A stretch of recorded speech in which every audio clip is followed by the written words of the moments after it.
ताई, मी ऐकले की आता तुला सवत आली आहे. काय हे खरं आहे का?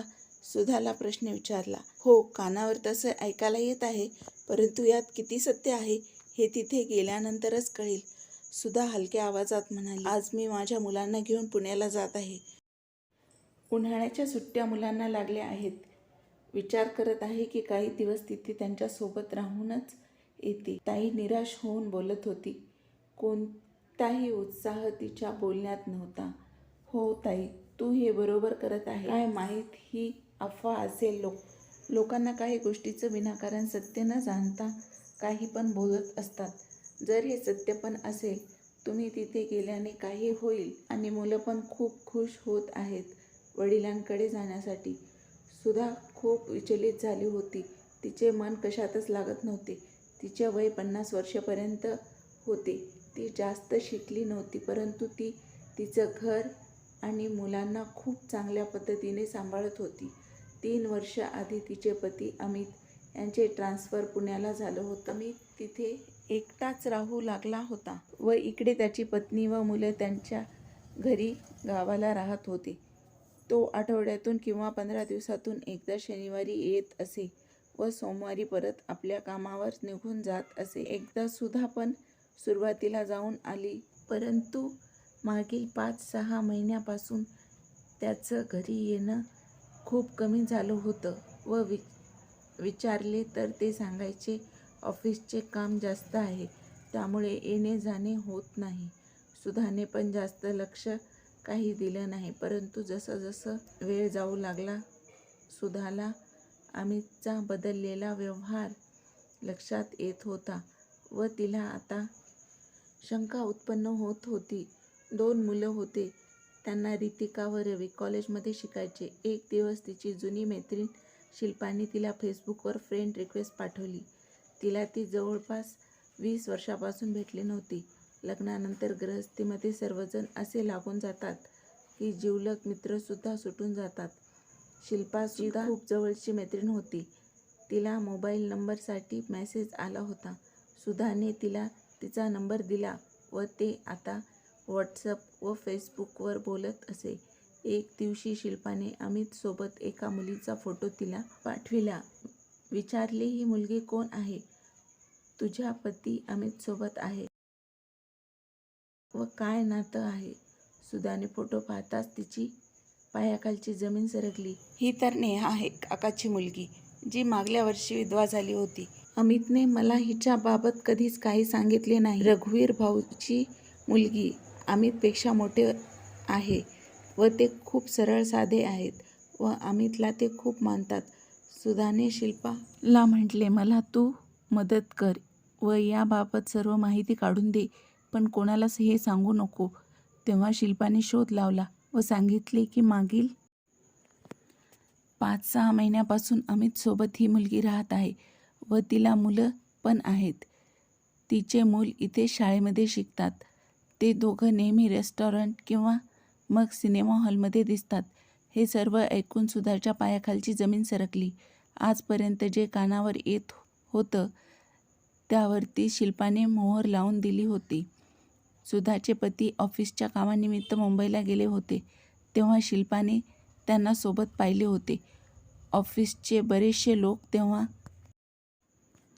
सोबत असल्याने अमितसोबत शिल्पाला या विषयावर काही बोलली नव्हती. हे सर्व ऐकल्यानंतर सुधाने एक निर्णय घेतला.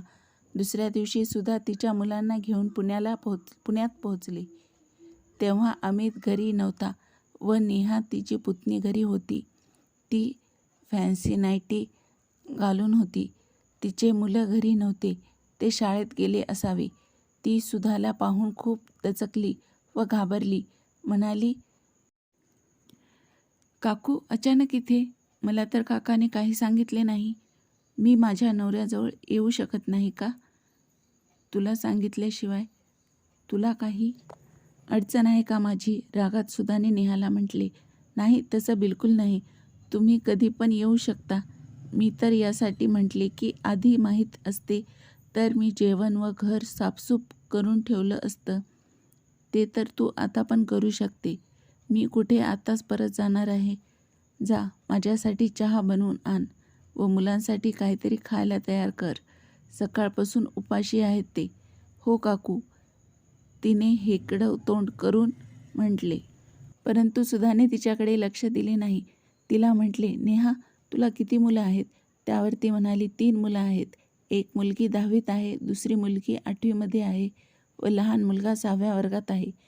इथे दाखला करून दिला आहे काकाजीने माझ्या मुलांचा. काकाजी देवता समान आहेत. माझ्यासारख्या विधवा स्त्रीची खूप मदत करत आहेत ते. नाहीतर माझं काही खरं नव्हते.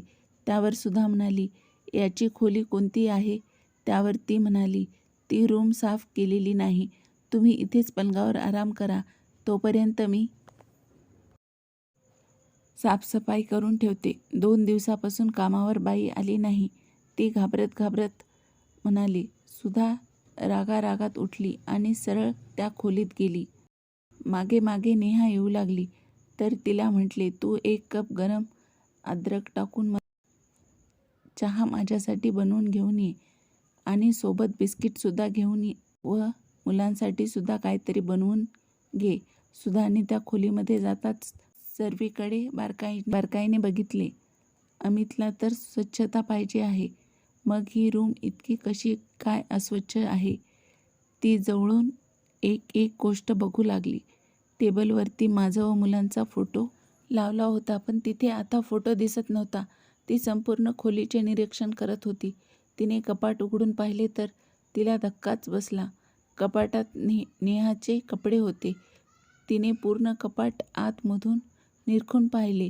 त्यामध्ये नेहाचे व अमितचे कपडे तिला दिसले. तसेच नेहाचे अंडरगारमेंटसुद्धा कपाटातच होते. आता तिच्या अंगाची लाई झाली होती. तेवढ्यात नेहा चहा घेऊन आली. तिने चहा टेबलावर ठेवला व ती परत जात होती. तेवढ्यात सुधाने विचारले, तुझी खोली कोणती आहे ग? ती म्हणाली, खोली कोणती? अरे, माझी व मुलांची रूम एकच आहे, बाजूची. सुधा बेडवर थोडा आराम करायला बसली. मग विचार करायला लागली. इथे तर पूर्ण डाळच का काळी दिसत आहे. परंतु तिला समजदारीने पूर्ण परिस्थिती सांभाळायची होती. तिने नेहा जवळचा फोन मागितला व सांगितले की माझ्या फोनचा नेटवर्क नाही. आपल्या हृदयावर दगड ठेवून तिने तिचा फोन काकूला दिला. पण सुधाने आपल्या मुलांच्या बेडरूममध्ये पाठवून दिले व तिने आतमधून दार बंद करून घेतले व आता ती कपाट पूर्ण चेक करायला लागली. तिला अलमारीमध्ये महागड्या नाईटीज सापडल्या व निरोधचे पाकिट दिसले. आता तिची अंगाची लाई झाली होती. तिच्या दोन्ही डोळ्यातून खूप अश्रू येत होते. येऊ द्या, अमितला आज तर दाखवते त्यांना. रागात तिचं शरीर थरथर कापत होतं. तेवढ्यात तिकडून फोन वाजला. तिने हॅलो म्हणायच्या अगोदर अमित म्हणाला, डार्लिंग, आज खाण्यासाठी काय घेऊन येऊ? मोलकरीण बाई तर आली नसणार. तर जानू, तू आज काय खाशील? आज तर मी तुलाच खाणार.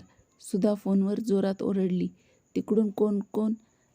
आता तुम्ही माझे आवाज पण विसरले का? सुधा डार्लिंग, तू केव्हा आलीस? तू मला सांगितले नाही. ती म्हणाली, सांगितले असते तर तुमचं बिंग कसं फुटलं असतं. घरी या तुम्ही आत्ताच्या आता. तो म्हणाला, ओके. अमितने सुधाला 2-3 वेळा कॉल केला, पण सुधाने काही उचलला नाही. त्यांची मुलं मोठी होती. त्यांना लक्षात येत होतं. त्यांना त्यांच्या आईसाठी खूप वाईट वाटत होतं. वडिलांची लाज पण वाटत होती. अमित जाणून बुजून ऑफिसमधून खूप लेट आला. सोबत मुलांसाठी खेळणी घेऊन आला. सुधा यासाठी कपडे घेऊन आला. आता सुधाला कोणतीच आवड नव्हती, कारण तिचे मन तुटले होते. अमितने येताच नेहाला म्हटले, बेटा, चहा बनव. मी गरम गरम समोसे आणले आहे व जिलेबी पण. हो काका, करते. आधी तुम्ही दोघं इकडे या, मला तुमच्यासोबत बोलायचं आहे. तिने मग मुलांना म्हटले, तुम्ही तुमच्या खोलीत जा व म्हटले, हे सर्व काय प्रकार सुरू आहे येथे? मला मागील 6 महिन्यापासून हिला आपल्यासोबत इथे ठेवून आहात व मला सांगण्याची तुम्हास गरज वाटली नाही. अमित म्हणाला, कुठे जाईन ती बिचारी? तिच्या सासरच्या लोकांनी तिला घरातून बाहेर काढून दिलं तिच्या भावाजवळ. गेली तर वहिनी हिला ठेवण्यास तयार नाही. तेव्हा मी तिचा भाऊ सोबत बोलून हिला इथे ठेवून घ्यायचं म्हटलं. पुतणीला सहारा देणे काही गुन्हा आहे का? अमित बेशरमसारखा बोलत होता. इकडे नेहाच्या चेहऱ्यावर जिंकण्याचे आनंद दिसत होता. मदत करणे कुठला गुन्हा नाही आहे, परंतु हे सर्व लपून छपून का केलं? तुम्ही दोघं एक पवित्र नात्याला कलंकित करत आहात. तुम्ही वडील व मुलीसारख्या पवित्र नात्याला बदनाम करत आहात. काकू, तू काही पण नको ते बोलत आहे. काय केलं आहे आम्ही? का बरं तू आमच्यावर आरोप करत आहे? आता नेहा भांडण करण्यावर आली होती. मी खोटं बोलत आहे तर चल या माझ्यासोबत. अमित, तू पण ये. सुधा अमितचा हात पकडून घेऊन खोलीमध्ये घेऊन गेली व अलमारी उघडली व त्याच्यासमोर तिचे कपडे त्याच्या अलमारीतून काढले. हा काय आहे प्रकार? तुझ्या अलमारीत तिचे कपडे व अंडरगार्मेंट्स, हे सर्व काय प्रकार आहे? सुधा म्हणाली. काका आणि पुतणीचे नातं असं असतं का? सर्वीकडे शांतता पसरली. थोड्या वेळाने अमित म्हणाला, ओके फाईन, तुला माहिती करून घ्यायचं आहे ना, तर ऐक. आता आमचं नातं खूप समोर गेलं आहे. पती पत्नीचं नातं आमचं झालं आहे. तुझ्यात आता काही मला रस वाटत नाही. ही माझी प्रत्येक गरज आता पूर्ण करत आहे. तरुण आहे, खूप सुंदर आहे व मला ती आता आवडते. अमितचे एक एक वाक्य सुधाच्या हृदयात घाव घालत होते. तरी पण ती हिंमत ठेवून उभी होती. ठीक आहे, तर तुम्हाला आता काय करायचं आहे? तू इथे गावात मुलांना सोबत घेऊन खुश राहा व मला नेहा सोबत राहू दे. का? मधला कुठला मार्ग नाही का? नेहाला तिच्या गावात पाठवून देऊ व तिच्या मुलांना बोर्डिंग स्कूलमध्ये टाकून देऊ. नाही, आता नेहा कुठेही जाणार नाही. त्याची पूर्ण जबाबदारी मी स्वीकार केली आहे. 4-5 वर्षांनी तुम्ही रिटायर होऊन जाल. मग तुम्ही 2 घरं कसे सांभाळाल? त्यावर तो म्हणाला, तेव्हाचं तेव्हा बघेन मी. आता नेहा कुठे जाणार नाही. मी तिच्यासोबत आर्य समाज मंदिरमध्ये लग्न केले आहे. तुझ्याकडून जे होते ते तू करून घे. जर तुला जास्त त्रास असेल तर घटस्फोट घे. तुझा खर्च पाणी पण देईन. हे ऐकताच नेहाचा चेहरा खूपच आनंदित झाला. नेहाच्या सौंदर्याने त्याला अशी भुरळ पडली होती की त्याला काहीच भान नव्हते. तो काय करत आहेस? समाज काय म्हणेन? आपल्या मुलांचे भविष्यसुद्धा त्याला दिसत नव्हतं. जर मी तुला तलाक दिले तर तुला स्वतःच बघावं लागेल. 1 पैसा मी तुला देणार नाही. त्यावर त्याची पत्नी त्याला म्हणाली, ठीक आहे, मी तुमचे हेड ऑफिसमध्ये तुमच्या या बेकायदा लग्नाबाबत कंप्लेंट करून देते. मग काय कराल? सरकारी नोकरी पण जाईन आणि बदनामीसुद्धा होईन व जेलची हवा पण खावी लागू शकते. अरे जा जा, तू इथून खूप आली तुझ्यासारखी मला जेलमध्ये पाठवणारे. तू काय करू शकते ओरडण्याशिवाय? माझ्याशिवाय तुला कुणाचा सहारा आहे? चुपचाप या तलाक पेपरावर सही करून दे. अमित आता आरेतुरेवर आला होता. ठीक आहे, तिने पेपर हातात घेतले व फाडून दिले. अमित तिला मारायला हात उचलणारच होता. तेवढ्यात कोणीतरी दरवाजावर आलं व त्याचा हात हवेतच राहिला. मिस्टर अमित, तुम्हाला आमच्यासोबत पोलीस स्टेशनमध्ये यावे लागेल. मी काय केलं? काय आरोप आहे माझ्यावर? त्याची अक्कड तितकीच होती. सर्वात आधी आपल्या बायकोवर तुम्ही हात उचलला ते आम्ही स्वतः पाहिले आहे. व दुसरं, एक पत्नी असताना तुम्ही दुसरे लग्न केले आहे. व तिसरे, सर्वात मोठे म्हणजे तुम्ही नात्याला कलंकित केले आहे. ठीक आहे, तुमच्याजवळ काय प्रूफ आहे की मी माझ्या बायकोवर हात उचलला? मी तर मच्छर मारण्यासाठी हात वरती केला होता. तुमच्याजवळ काय सबूत आहे की मी नेहासोबत लग्न केलं आहे? व तिसरं, नेहा ही लहान नाही आणि प्रेम करणं हे गुन्हा नाही. इतके कायदे मला माहीत आहे.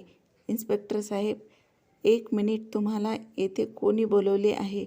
रघुवीर भाऊ म्हणाले. मी बोलवलं आहे. इन्स्पेक्टरच्या मागे त्याचे मोठे भाऊ उभे होते. नेहा वडिलांना पाहताच खूप घाबरली. आता अमित पण नरमला होता. आम्हाला माहीत नव्हते तू नेहाला इथे तुझ्याजवळ ठेवणार आहेस. आम्हाला वाटले की ती सुद्धा जवळ राहीन.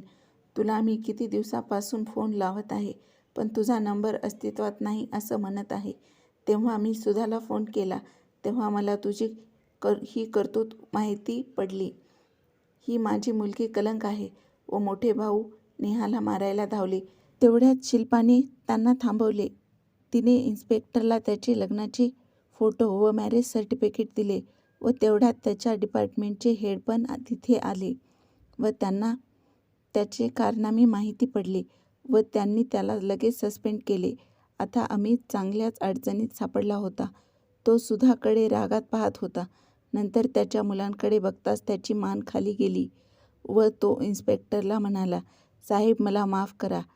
चल आता तू जेलमध्ये, दाखवतो तुला. आता तरी ही रंजक कथा आपणास आवडली तर नक्की लाईक व शेअर करा.